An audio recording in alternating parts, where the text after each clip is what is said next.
Hey, what's up, everybody? It's your boy Rob here. Welcome to the Flame Entertainment and Sports. This is a bonus episode for this week. I was able to attend Miami Dolphins training camp on Friday.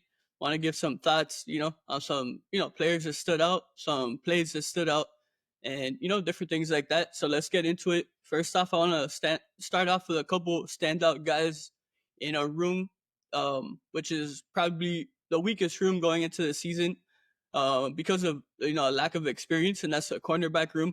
But I'm happy to say that there are multiple guys who really caught my eye. One of them is a rookie out of Ole Miss, John Saunders Jr., 6'2", 210 pounds. He's wearing number 35 right now for the Dolphins. First off, he had like a super highlight worthy interception. You would have thought it was a receiver out there, the way he was able to concentrate and catch an interception.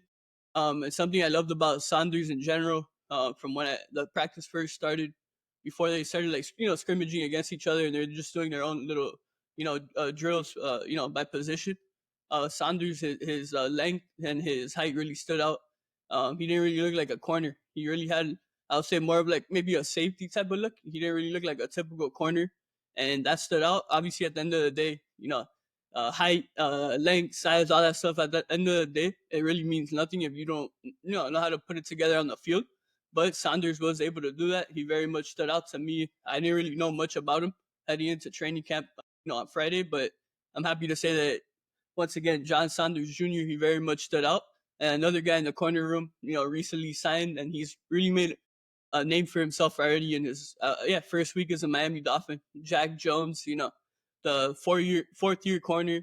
He's played for New England. He's played for the Raiders. Unfortunately, he's battled a couple off field incidents, and that's why he's on his third team in 4 years. But if it weren't for the off field incidents, I feel like he'd probably still be on the Patriots, the team that originally got him when he was a rookie in the NFL. But yeah, just like Saunders, he made another very nice interception as well. Jack Jones, and yeah, both of these guys very much stood out to me. And another thing with Jack Jones that's similar to Saunders is that he also has long arms, and he's pretty tough for a corner as well. Yeah, like Saunders, I said, he's 6'2", 210 pounds. Jack Jones a little smaller than him, 5'11", 175, but still, even 5'11", it's pretty tough for your typical corner that you see in the NFL. So yeah, shout out to Saunders and Jack Jones. It looked great on Friday, and now we wait and see. A preseason starts pretty soon to see how they actually do. During the game, and we're hoping that the way they're practicing translates onto the field. And I feel like that corner room right now is being doubted by a lot of people, and I understand that a lot of fans are scared because, like I said in the beginning, it's just I think it really has to do with the fact that there's not much experience in that corner room.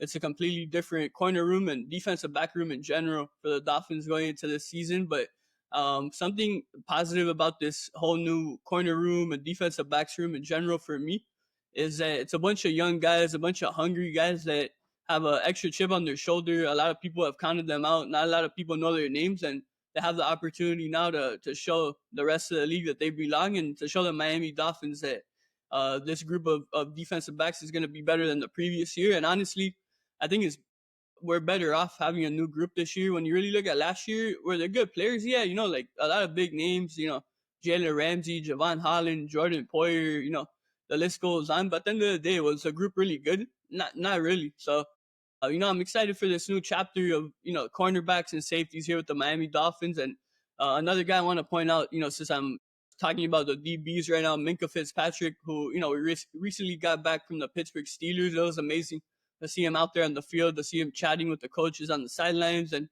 another guy I want to shout out defensive wise is Anthony Weaver, the defensive coordinator. He looked super locked in. He was engaging with all the guys when they're in their different position groups. And I love seeing him out there. He looked super engaged and fired up. And same thing for Mike McDaniel, our head coach. He was super, you could tell he was trying to get the guys fired up. Once the offense and defense started scrimmaging against each other, you saw him, talking to the defensive players, trying to pump them up, so it was super cool to see. And there was even one point which was really funny. I believe the defensive tackles were doing some drill, as a group, and Anthony Weaver was next to them. Then you see McDaniel come over and kind of tell Weaver that he should go and participate in the drill, and Weaver started laughing so loud.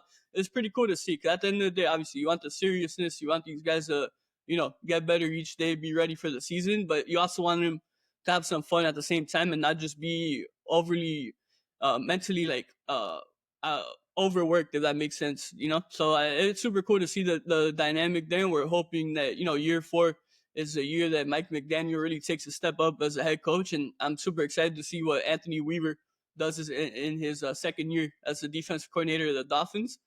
Yeah, a couple other things I want to talk about. So go back to McDaniel, actually.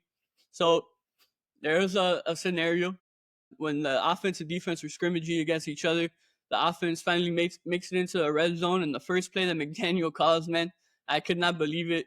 For those of you that don't remember, a couple years ago when we played in Germany against Kansas City, I'm sure most fans will remember that famous play. We're in field goal range. We call a bubble screen to the left side. Tua throws it to Tyreek Hill, and the Chiefs defender just grabs it out of Hill's hand and takes it to the house. And basically from then on, the game basically changed, and the Chiefs took off, and we never really were able to come back into that game.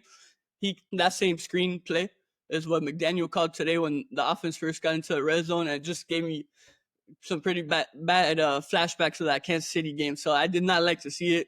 I'm hoping he did it as like a decoy since the public was in attendance today and watching.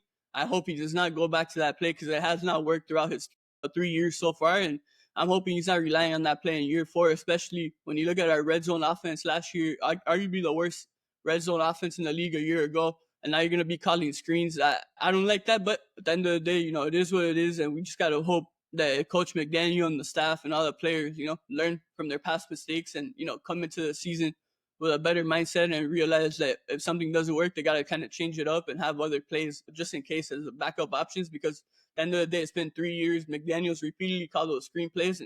I mean, it's pretty easy for these defensive coaches on other teams to kind of pick up on what the Dolphins are trying to do. So, I'm hoping that play does not get called a lot this season, but only time will tell. But yeah, guys, going to wrap up this Dolphins training camp bonus episode here on the Flame Entertainment and Sports. If you guys have any thoughts, if you've been able to go and attend any of these practices, or you've seen, videos and stuff on social media, you want to give your thoughts with us, make sure to hit us up on Instagram and TikTok at the Flame_ES. Stay tuned for more Dolphin content coming your way. As we get closer to the regular season, little by little, we'll be beginning to cover the Dolphins once again, like we always do here on the podcast. So yeah, guys, thank you again for tuning in. Make sure to, once again, check us out on Instagram and TikTok at the Flame_ES. Make sure to subscribe to us on Apple Podcasts, Spotify, and YouTube. Fins up. Until next time, everyone, take care.